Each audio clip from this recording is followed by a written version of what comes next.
Estamos con Aurelio Suárez Montoya en la Cumbre de los Pueblos, quien fue uno de los coordinadores del panel sobre territorio, tierra y soberanía alimentaria. Aurelio, digamos, ¿cuáles fueron los principales elementos de este panel hoy en el foro sobre esta temática en la Cumbre de los Pueblos? Bueno, Fernando, buenas tardes. El panel tuvo una representación muy variada. En primer lugar, participaron dirigentes indígenas como Aida Quilcue del Cauca, participaron delegados de Oxfam Internacional, dando una visión general de lo que se conoce como el fenómeno de acaparamiento o extranjerización de tierras en el mundo. Ha hablado también la señora Elena Galvez de Ecuador, mostrando la disputa que hay por las tierras rurales, digámoslo así, en Ecuador, entre las comunidades y los macroproyectos y los grandes proyectos de minería y de petróleo y el agronegocio, por supuesto. Habló el compañero Abilio Peña de la Comisión Interesclesial de Justicia y Paz sobre el muy sonado caso de Jiguamiandó y Curbaradó. Y hablaron también delegados de las comunidades afrodescendientes de Cartagena. Y tuvimos la presencia de Manuel de la O. Sosa, de la Asociación Nacional de Agricultores Pequeños de Cuba. El panel en general llamó la atención sobre tres aspectos que me parece importantes. Primero, ese proceso mundial que se llama de acaparamiento o extranjerización de tierras. Un proceso por el cual los grandes inversionistas, incluidos fondos especulativos, los grandes firmas multinacionales del agronegocio y gobiernos extranjeros están adquiriendo tierras por fuera de sus países o tomando tierras por fuera de sus países. En ese sentido, una relación de más o menos 1000 transacciones desde el año 2008 acá, cuya superficie podría sumar lo que es el territorio de Colombia, más Perú, más Ecuador, más Venezuela, más parte de Brasil. Eso es lo que se ha transado en territorios en los últimos 3 años en el mundo, según el balance que se nos presentó. En segundo lugar, en todos los otros participantes en el panel fueron contribuyendo de alguna manera a mostrar cómo esto afecta la soberanía alimentaria de nuestros países. El caso de Colombia es uno de los casos más graves. Colombia está importando el 95% del trigo, el 100% de la cebada, el 75% del maíz, el 90% del sorgo, el 90% de la soya, toda la lenteja, todo el garbanzo, toda la arveja seca. Es decir, el país es un país que está prácticamente alimentado desde afuera en lo que tiene que ver con cereales, oleaginosas básicas, exceptuando aceite de palma, y por supuesto granos.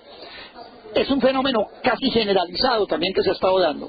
Y finalmente, el último punto, que es un punto que me parece muy importante, se discutió el caso específico de la restitución de tierras en Colombia.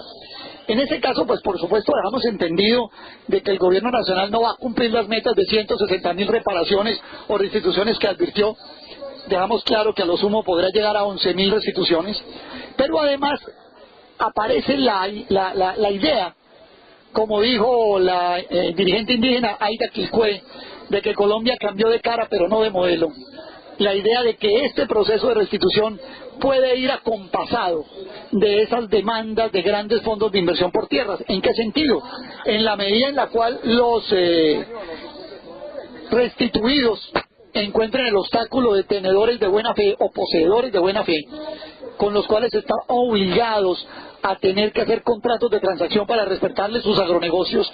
En esa medida se va configurando una especie de entrega de tierra a bajo costo a quienes han colocado ya una inversión. Realmente el gran modelo mundial de agricultura hoy es desprender la tierra del capital. Unos ponen la tierra y corren con el costo de oportunidad de la tierra, y los otros ponen con el capital y se llevan la parte del león del proceso. Entonces la tierra la pueden aportar los gobiernos en comodato en forma de baldíos, los campesinos restituidos asociados, como dice el ministro de Agricultura de Colombia, patrimonialmente con las grandes empresas, o incluso también pueden adquirir inversionistas tierras a bajo costo. En este caso llamó la atención que en el mundo los fondos de pensiones de largo plazo de países del norte, de Estados Unidos y de Europa, adquieren tierras en estos países por porque la única forma de mantener el activo a valor presente se logra con la valorización que van teniendo. No solamente debe hablarse de tierras para agricultura, sino también tierras para macroproyectos, tierra para hidroeléctricas, tierra para minería, tierra para petróleo, y sobre todo también se llamó la atención de la competencia por el agua.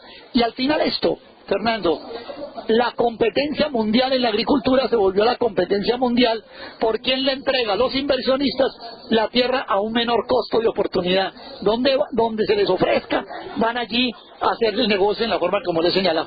¿Es un nuevo prototipo de colonización?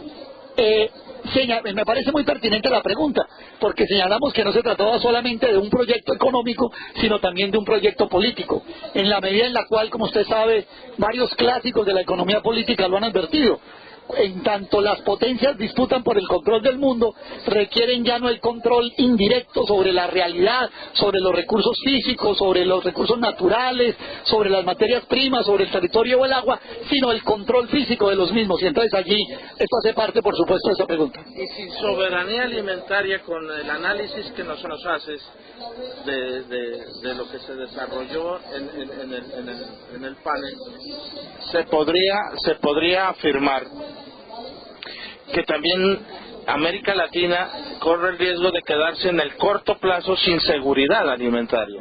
Una de las informaciones que allí se nos suministró es que evidentemente en África hay mucho de esto ya, y en otros continentes, en Asia, pero advirtieron las personas que vinieron de organizaciones como Oxfam a ayudarnos en el panel, advirtieron que América Latina aparece como la parte del mundo donde tiene menos, está más desregularizado, más descontrolada la posibilidad de que los extranjeros se apropien de tierras y territorios en este continente. Aurelio, ¿y cuál sería el reto de los gobiernos progresistas y de los movimientos sociales de América Latina para evitar, digamos, la expansión de este tipo de políticas leoninas? No puede ser sino sobre la base de una enorme oposición a esas políticas y a esas intenciones, porque fíjese usted que a pesar de todo, hoy en América Latina los países que más presencia tienen de esta extranjerización son Argentina y Brasil, países donde recientemente ha habido gobiernos alternativos. Toca, y en alguna medida esto también deja en el ambiente algo puesto como se ocupan fácilmente porque además no ha habido reformas agrarias en estos países, porque no hay dolientes de la tierra, porque unos han sido despojados, a otros nunca se les entregó, y entonces eso parece como una barrera pues casi inexistente, que es la que existe en otras partes del mundo. Aurelio, muchas gracias. A usted, Fernando, por su gentil entrevista.